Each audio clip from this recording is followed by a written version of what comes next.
दोस्तों नमस्कार।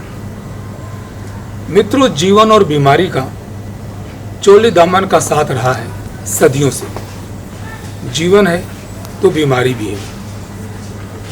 जिस तरह से हर प्रश्न का कोई न कोई हल है, कोई न कोई उत्तर है, जवाब है, हर बीमारी का भी कुछ न कुछ समाधान, कुछ न कुछ उपचार होता ही है।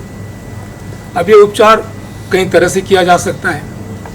आज के मॉडर्न युग में एलोपैथी, होम्योपैथी, नेचुरोपैथी, आयुर्वेदिक, ये सारी अलग अलग विधाएं हैं आपको स्वस्थ बनाए रखने के लिए, आपके आजार को, आपकी बीमारी को दूर करने के लिए। कुछ बीमारियां दवाइयों से ख़त्म हो जाती हैं, तो कुछ के लिए आपको सर्जरी करना पड़ता है, ऑपरेशन करना पड़ता है।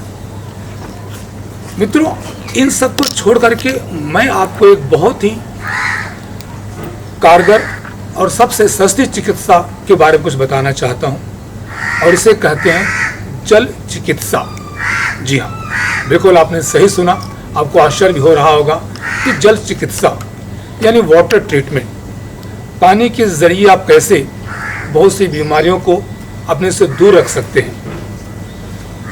मित्रों, जो अर्थ है, द लैंड, हमारी पृथ्वी, अगर आप देखें तो 3/4 लगभग 75% वाटर ही है, और मात्र 1/4 हिस्सा जो है, चौथाई हिस्सा वो लैंड में है, ज़मीन में है। तो यही आप देखिए, हमारे शरीर में भी अगर आप देखिएगा तो जो लिक्विड है, जो द्रव पदार्थ है, वो सेम अनुपात में 75% है, और बाकी जो है बोन्स, हड्डियाँ, ये सब 25% में आते हैं। तो बहुत ही वैज्ञानिक दृष्टि से आप इसको अगर अवलोकन करें तो आपको पता चलेगा जल चिकित्सा के बारे में। मित्रों, आपने छठ पूजा का नाम सुना ही होगा। आजकल पूरे देश में छठ पूजा मनाया जा रहा है, और ये भी सिद्ध किया जा रहा है किस तरह से बड़ा वैज्ञानिक है वो, कि जब आप उगते हुए सूरज को पानी में खड़े होकर के, आपको पानी में कहाँ तक खड़ा होना है, ये जो भक्त हैं जो हर वर्ष करते हैं उनको पता है। घुटने से ऊपर तक आप अर्घ्य देते हैं उगते हुए सूरज को, और बाद में वही भक्त अगले दिन शाम के समय डूबते हुए सूरज को अर्घ्य देती है। कहीं न कहीं एक बहुत ही वैज्ञानिक है सूर्य की किरणों से, और इस पर बहुत रिसर्च भी चल रहा है। जो काम एलोपैथी ने कर सका है, वहाँ पर छठ की पूजा से, अब उसे छठ मैया का वरदान मानिए या कुछ भी मानिए, कई लोगों को सफलता मिली है। मैं इनडायरेक्टली न करके आपको साक्षात बता दे रहा हूँ, प्रत्यक्ष रूप से, कि वो गर्भवती हुई हैं, प्रेग्नेंट हुई हैं, और वो माता बनी हुई हैं। तो कहीं न कहीं जल और सूर्य की किरणों का समावेश वहाँ पर भी है। और एक बात आपसे कहना चाहता हूँ, आपने नोट किया होगा कि खास करके बाथरूम में हार्ट अटैक हो जाना। अरे भाई, वो कैसे गुजर गए यार, सुबह सुबह बाथरूम में गए थे, नहा रहे थे, अचानक उनको हार्ट अटैक आ गया। आपने सुना होगा ना, कई इस तरह घटनाएं घटी हैं। तो मित्रों, आप जब जल स्नान करते हैं तो सबसे पहले आप अपने पैरों को धोइए, धीरे धीरे हाथों को साफ कीजिए, फिर उसके ऊपर आप पानी अपने कंधों पर डालिए, और अंत में जब थोड़ा सा ये वार्म अप हो जाए आपका शरीर, आप सर पे डालिए। अचानक सर पे डाल देने पर आपका टेम्परेचर जो बॉडी का एकदम एक्सट्रीम हो जाता है, और उसी समय कॉन्ट्रैक्शन होते हैं आपके फेफड़ों में और आपके लंग्स में, और तब जाकर के हार्ट अटैक होता है आदमी को। तो देखिए, ये महत्वपूर्ण है। और दूसरी जो हम मेन बात कहना चाहते हैं आपसे जल चिकित्सा के बारे में, योग सबसे पुराना है हमारे देश में। हमने योग विदेशों तक ले गए, उनको भी सिखाए। आपने देखा होगा कि योगी एकदम पानी में लेटे हुए हैं, ऐसा महसूस होता है कि जैसे कोई डेड बॉडी तैर रही हो। तो डेड बॉडी नहीं होती मित्रों, वो योगी होते हैं।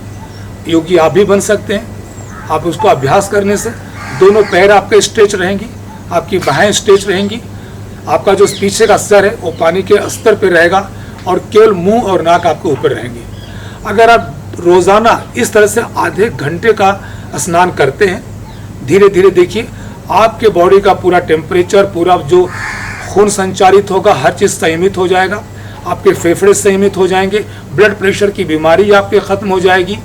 तो नहाने के अलग अलग तरीके हैं।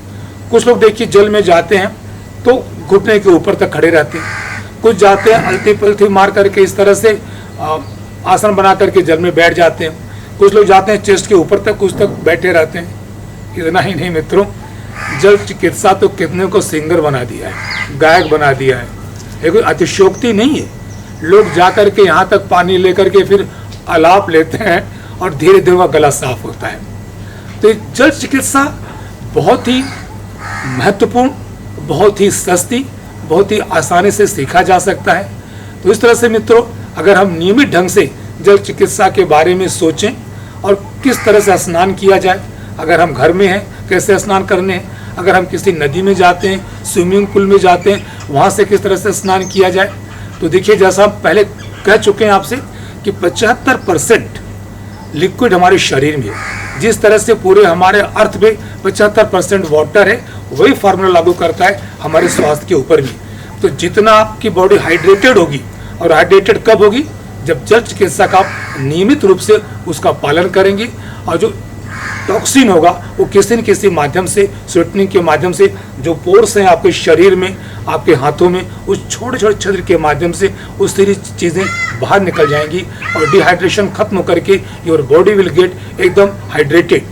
और इस तरह से आपका त्वचा भी एकदम मुलायम बनेगी, चेहरे पर आपके ग्लो आएगा, चमक आएगा जल चिकित्सा से। फेफड़े आपके तंदुरुस्त होंगे, हृदय और लीवर आपका तंदुरुस्त होगा, पूरा ब्लड संचारित होगा। और जब संयमित रूप से आपका ब्लड सर्कुलेशन सही रहेगा तो दिमाग से लेकर के, सर से लेकर के नाखून तक आप बिल्कुल स्वस्थ नजर आएंगे। तो मित्रों, जल चिकित्सा का एक बार अवश्य आप अपने जीवन में प्रयोग करके देखिएगा। धन्यवाद। ओके, थैंक यू, बढ़िया।